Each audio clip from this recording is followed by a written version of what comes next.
Yo, yo, yo, what up, though? It's your girl, I Came. What it is, what it be like, what it's gonna be, you understand me. So today we're gonna do something just a little bit different. I'm gonna actually cook something. We're gonna make a vegan style type of fish made from heart of palm. These are the ingredients that we're gonna be using. We have some Creole, some nori flakes, kelp granulates, Old Bay, and everything but the elot, however you say that seasoning. Don't know how to say it, but I like the season. I put it just about on everything. You can get that from Trader Joe's. Because this heart of palm is in a can, I'm going to be rinsing it off first. I'm going to put it in a bowl, rinse it off a few times, strain it, and I'm going to go from there. That kind of helps get rid of the can taste. These are available in a jar, though, so you can get it in a jar. It was just a little bit cheaper in a can, so I got the can. All right, let's get to it and see what I do.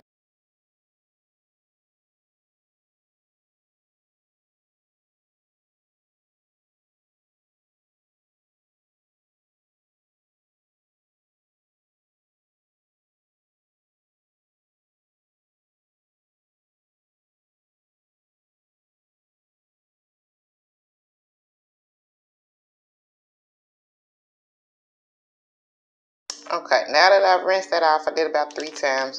We're going to go in with some of this kelp. We're going to put this in a bowl of just warm water, not hot, not cold, just like room temperature warm water. And we're going to add in a little bit of Old Bay.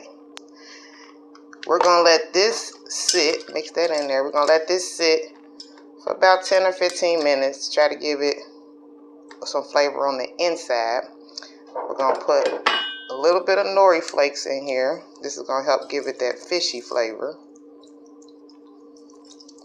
And we're just going to let this marinate. We're going to let that marinate for about 15 minutes. Let it marinate 10, 15, 20, you know. And we'll come back. So now that we took it out of the marinade, the rest are still sitting in the pot. I'm just taking them out one by one so that I can y'all see that? There you go. Just taking them out one by one so I can prepare it. My bad, I had to move that because you couldn't see nothing.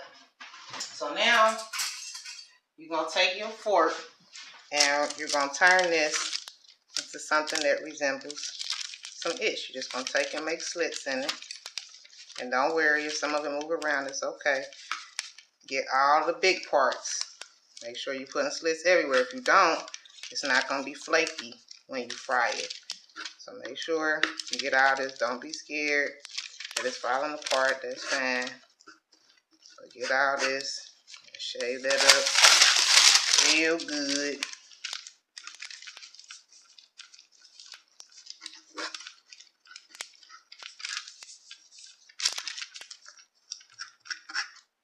Now once we've done this, we're going to still season this. Don't think that marinade was all the seasoning it was getting. We just want to take some of that flavor out.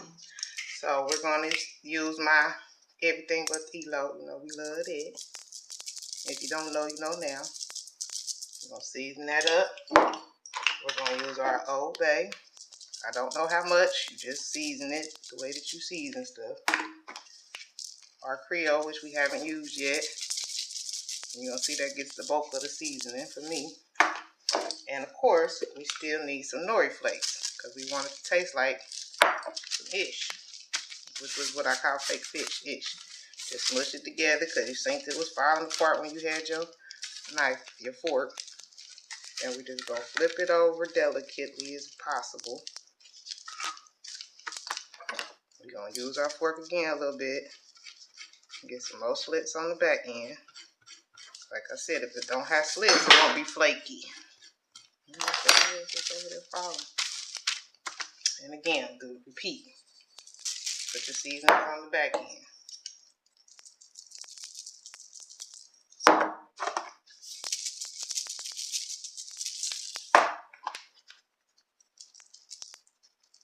And on the back end, I will put just a hint of my kelp granulates. Again, not a lot of kelp because it's kind of salty. Now, what's fish without cornmeal? So you can use whatever cornmeal you want to use, whatever kind of fish batter makes you happy. There's no particular one. I'm personally going to be going in with this Andes. And we just going to sprinkle. Then we're going to pat it down. Make sure that it's getting in the slits that we just did. There we go. Gently again. Flip that over. Pat that down. See that? And we're going to go back in with a little bit more sprinkle of your cornmeal batter. You could do soft batter, corn batter. I like a cornmeal type of fish. That's going to put all the flour and seasonings and stuff you got in it and return it back to being one solid piece. So if it was falling all apart because you put too many cuts in it, don't be scared of that, because once you smush it back together, it's going to be as one. So that's fine. Now at this point, you're just going to put it in some grease.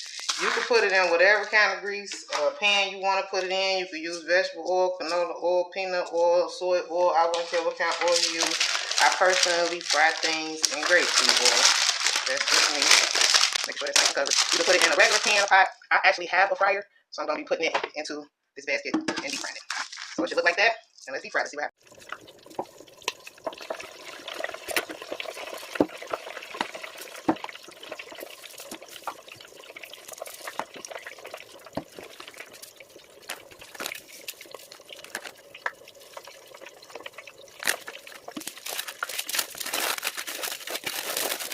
Should be done. And I literally just let this fry for the amount of time that it took me to clean up, straighten up a little bit in the kitchen. It wasn't too much of a mess. But you can let it fry as long as you want. This ain't real fish, so you ain't got to worry about salmonella or anything of that nature. So if you like yours a little bit more crispy, fry it hard.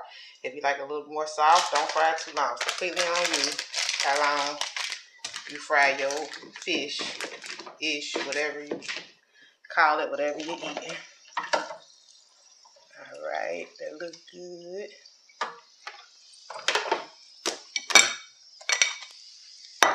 Voila.